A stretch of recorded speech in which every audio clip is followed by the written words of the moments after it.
क्या देख रही हो? देख रही हूँ कि तुम कितने चालाक हो ना। इतने ऊंचे ऊंचे लोगों से तुम्हारा ताल्लुक है। ये असिस्टेंट कमिश्नर, फिर तुम्हारा वो कजन, और कितने ऐसे रिश्तेदार हैं तुम्हारे। तुम कौन होती हो ये पूछने वाली? रिश्ते में तो तुम्हारी बहन लगती हूँ, पर समझती नहीं हूँ। मेरी सबसे बड़ी नासमझी यही तो है। और तुम्हें लगता है कि तुम समझदार हो। पसंद करता है वो, शादी क्यों नहीं कर लेती? तुम्हारी करवा दूं? या काशिफ से कहो तो? बताओ, करनी है?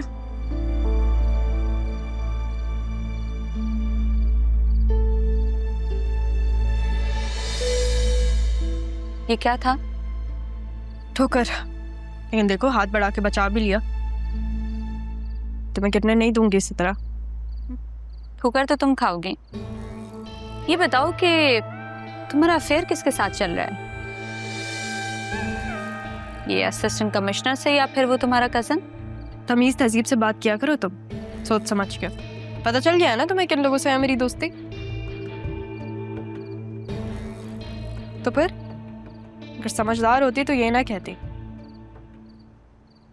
सोचो, अगर मैं दादी का केस दोबारा खुलवा दूं तो? जानती हो ना?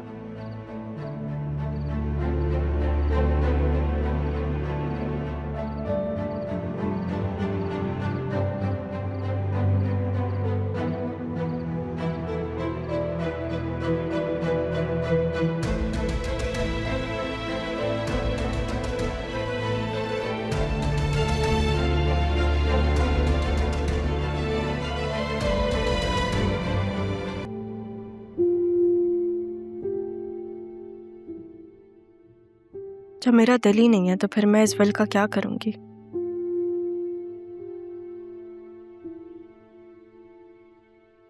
सरियन ऐसे कैसे बात कर सकता है बतूल के बारे में? बतूल उससे मोहब्बत करती थी, उसने मुझे खुद बताया। मुझसे झूठ तो नहीं बोलेगी। मोहब्बत करती है तुमसे और वो तुम्हें लगता है रहा, या फिर तुम्हें बतूल ने बताया होगा। मैं जानता हूँ उसी ने बताया होगा। तुम मैं तो पूरी तरह इस जाल में फंस चुका हूँ। बतूल तो आजकल पता नहीं किन हवाओं में उड़ रही है। मैं सारी हकीकत तुम्हें बताऊंगा नहीं, दिखाऊंगा भी रहा।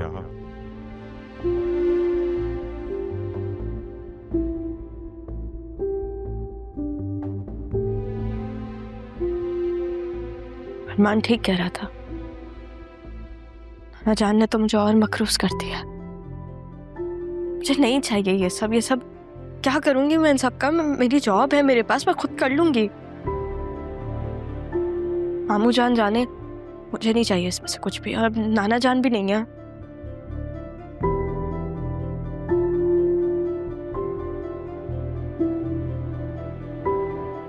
घर तो अम्मी और मामू जान के अंडर है। मामी ने कैसे गिरवी रख दिया घर?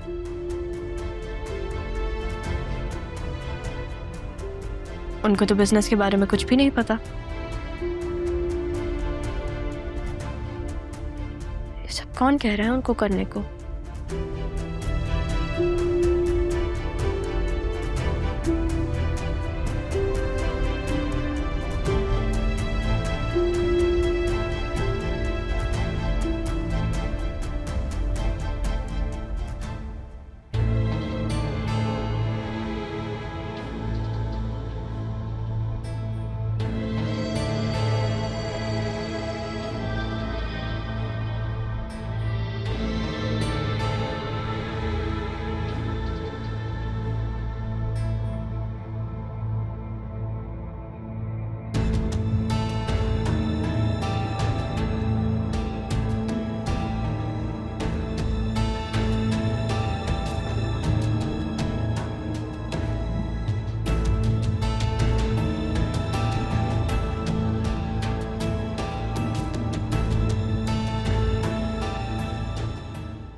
जब मेरी रसवाई पर सवाल उठता है तब तो तुम्हारे पास कोई जवाब नहीं होता।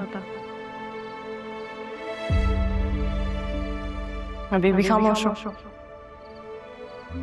अरमान, तुम्हारे पास ऐसा कुछ नहीं है जो तुम मुझे दे सको।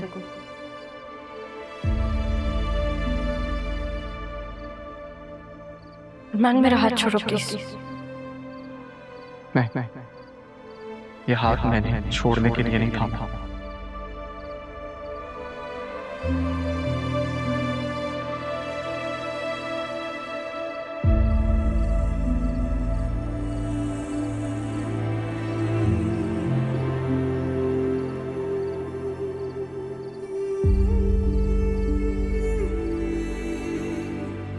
क्या बात है? कहाँ खोया मेरा बेटा? और अकेले अकेले क्यों मुस्कुरा रहा? कुछ नहीं अम्मी, बस सोच रहा था कि कभी कभी अचानक से दिल का हाल बता के दिल कितना हल्का हो जाता है ना। कह तो तुम बिल्कुल ठीक रहे हो, लेकिन तुमने अपने दिल का हाल किसे बता दिया? राहा के पास गया था। क्यों? आप ही ने तो कहा था कि वो बैरिस्टर साहब से विल की कॉपी लेके राहा को दे आना, तो वो ही देने गया था। हाँ सच। तो फिर क्या कहा उसने? क्या वो जाएगी? जितना मैं उसे जानता हूँ अभी जाएगी तो नहीं, लेकिन सोचेगी जरूर। मुझे यकीन है वो मेरी बात समझ जाएगी। जो भी हो, बस उसके हक में अच्छा ही हो। अरे, मैं तुमसे एक काम कहने के लिए आई थी। मुझे एक लड़की की इंक्वायरी करवानी है। किसी ने मुझसे रिक्वेस्ट किया। अरे आपका बेटा एसी क्या बना अम्मी, लोगों ने काम निकलवाना शुरू कर दिए। बहुत बुरी बात है। किसी की बहन बेटी का भला हो जाएगा। करोगे या नहीं? अच्छा, आप इमोशनल ब्लैकमेल क्यों कर रही हैं? कर दूंगा। वैसे किसका काम है?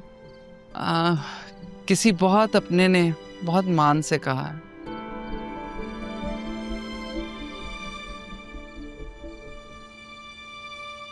आज वेदर अच्छा है ना, हवा बहुत अच्छी चल रही है। अच्छा तो है, बस मेरी माँ के हाथ की चाय होती और साथ माँ की कंपनी हो जाती तो मज़ा ज़्यादा आता। चलो बना कर लाती, फिर दोनों साथ में बैठ के पीते हैं। डन। वापस अपनी सोचों में चले जाओ।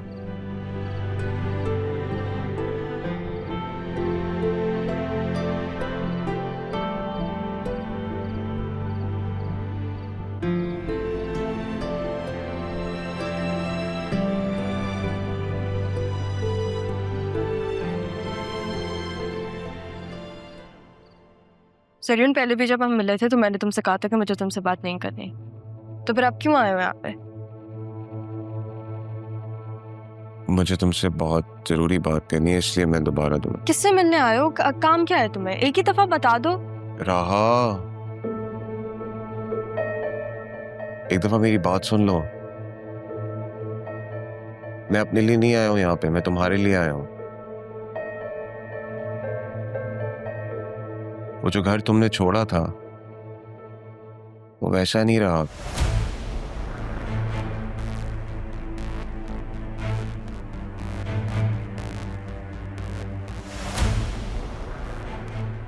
राह उस घर को तुम्हारी जरूरत है। अदील चाचू को तुम्हारी जरूरत है, बतूल को तुम्हारी जरूरत है, चची को तुम्हारी जरूरत है। अदील चाचू का बिजनेस, मुझे लगा कि मुझे एक दफा तुम्हें इन्फॉर्म कर देना चाहिए।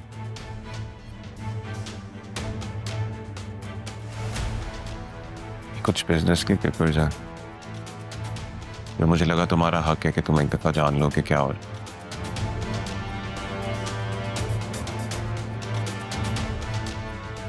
तो तुम देख सकते हो।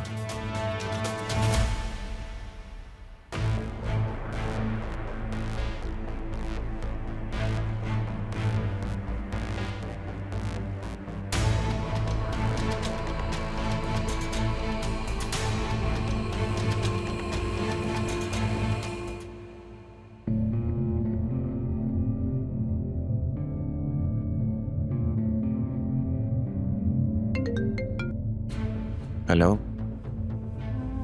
डैड, मुझे नहीं लगता कि हमें राह पे ज्यादा मेहनत करने की जरूरत पड़ेगी। जी